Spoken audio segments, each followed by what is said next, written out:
पिछले दिनों की सबसे बड़ी खबर ये रही कि बिहार में पहली बार आयोजित हॉकी चैंपियनशिप का खिताब भारत की महिला हॉकी टीम ने अपने नाम कर लिया।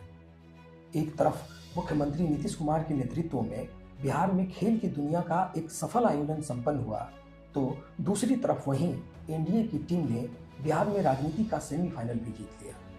नमस्कार, मैं हूं एमडी मुस्तकीम, एक बार फिर हाजिर हूं पिछले हफ्तों की चर्चित खबरों के साथ।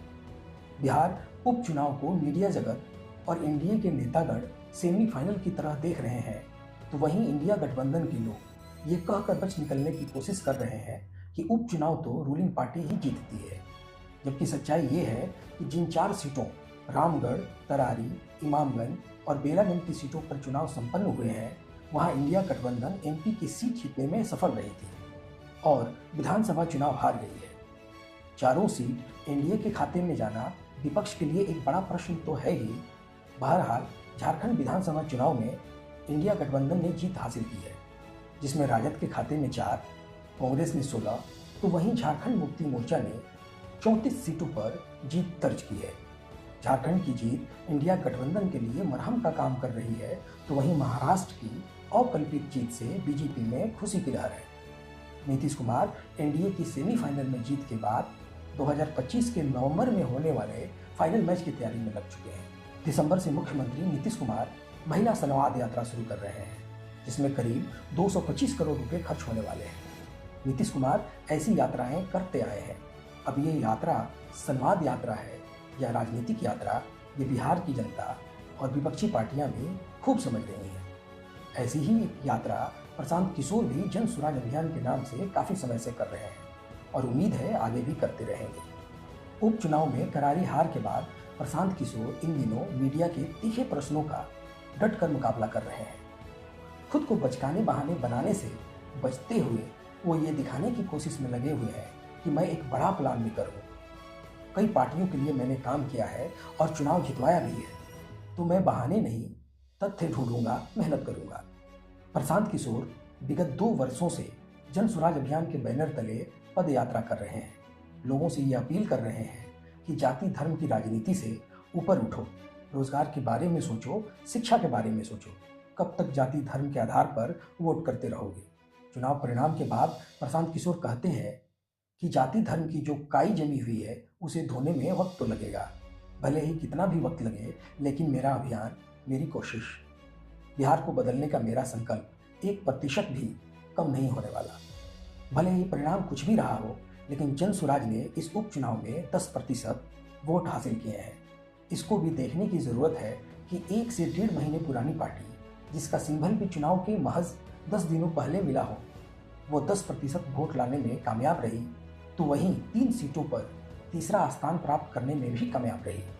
इस चुनाव परिणाम का जन स्वराज को हासिल ये होने वाला है कि लोग इससे अब इमोशनली भी जुड़ेंगे और उपचुनाव के मैदान में उतरने से पार्टी पुरानी होती भी दिखेगी। बात जब कभी भी हिंदू मुसलमान और मंदिर मस्जिद की होती है, तो पाकिस्तान, बांग्लादेश और भारत के साथ साथ नेहरू और जिन्ना को भी खींच लिया जाता है। बात तो ठीक ही है, हमारा वर्तमान तो अतीत के स्तंभों पर ही टिका होता है। अभी कुछ महीनों पहले की ही बात है जब बांग्लादेश की तत्कालीन प्रधानमंत्री को अपना देश छोड़कर भारत में शरण लेना पड़ा था। अगर आंखों की रोशनी बची हो तो जरा इस वक्त बांग्लादेश का हाल देखिए, वहाँ के अल्पसंख्यक हिंदू भाइयों का हाल देखिए। फिर अगर हो सके तो उसी चश्मे से भारत के मौजूदा अल्पसंख्यक मुस्लिम भाइयों का भी हाल देखिए। फिर नतीजे पर पहुँचिए कि क्या कुछ दिखा आपको, या फिर चश्मे की पावर बढ़ाने की आवश्यकता है। शेख हसीना और पंडित नेहरू की तुलना तो संभव ही नहीं, फिर भी कुछ हद तक बांग्लादेश के लिए जिस प्रकार शेख हसीना थी, वही भारत के लिए नेहरू थे। जिस प्रकार बांग्लादेश की हिंदू आबादी आज शेख हसीना के लिए सम्मान रख रही है, वही सम्मान भारत में सबके लिए पंडित नेहरू और गांधी की भी होनी चाहिए। बात इसकी नहीं होनी चाहिए कि भारत के मुसलमान पाकिस्तान की हिंदुओं से कितना सुखी हैं, बल्कि बात तो दौर की होनी चाहिए कि पंडित नेहरू और गांधी का दौर बढ़िया था या फिर आज का दौर बढ़िया है। आज हमारे देश में कभी अलीगढ़ मुस्लिम यूनिवर्सिटी की बात होती है, तो कभी वक्फ बोर्ड की चर्चा होती है। जिस देश के नेता दूरदर्शी होते हैं, उस देश में अल्पसंख्यकों के लिए कुछ अधिकार सुनिश्चित कर दिए जाते हैं, जिसे कम से कम बहुत आसानी से नहीं बदला जा सके, जिससे उनकी संस्कृति और उनका धर्म बचा रह सके और वो भी आज़ादी से अपनी मान मर्यादा के साथ अपना जीवन व्यतीत कर सके। इसे एक उदाहरण से समझते हैं। अगर किसी एक कक्षा में 30 बच्चे हैं, जिसमें 25 बच्चे कबड्डी खेलना चाहते हैं और 5 बच्चे अंताक्षरी खेलना चाहते हैं, तो बताइए कौन सा खेल संपन्न हो पाएगा? जाहिर है कबड्डी ही खेला जाएगा। और अगर गुरुजी थोड़ा समझदार हो तो सप्ताह में 1 या 2 दिन अंताक्षरी भी अनिवार्य कर सकते हैं। ठीक उसी प्रकार हमारे संविधान और नीति निर्माताओं ने अल्पसंख्यकों के लिए कुछ अधिकार सुनिश्चित किए थे, जिसको लेकर आज घमासान छिड़ा हुआ है। पिछले दिनों देश भर में 26 नवंबर को संविधान दिवस मनाया गया। प्रधानमंत्री मोदी की संविधान को माथे लगाती एक तस्वीर भी खूब वायरल हुई। तो वहीं संभल की शाही जामा मस्जिद सर्वे की खबर तो अब तक सुर्खियों में है। हुआ यूं कि किसी ने अदालत में वाद दायर किया कि संभल की शाही जामा मस्जिद के नीचे मंदिर दबी हुई है। बस क्या था, जज साहब ने केस एक्सेप्ट किया, सर्वे के लिए परमिशन दिया और कुछ ही घंटे में सर्वे टीम पहुंच भी गई। विरोध हुआ, फायरिंग हुई और अब तक कई मौतें भी हो चुकी हैं। अब देखिए ना, लोग सोच रहे थे कि राम मंदिर के बाद अब क्या मुद्दा होगा भारतीय जनता पार्टी के पास।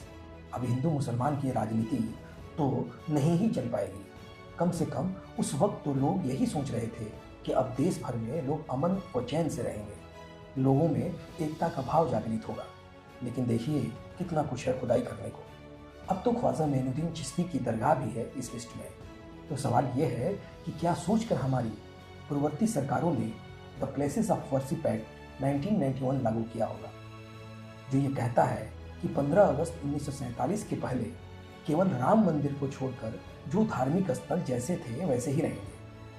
वैसे तो अब पूर्व चीफ जस्टिस DY चंद्रचूड़ की कृपा से the places of worship act 1991 की संवैधानिकता पर भी सुनवाई चल रही है।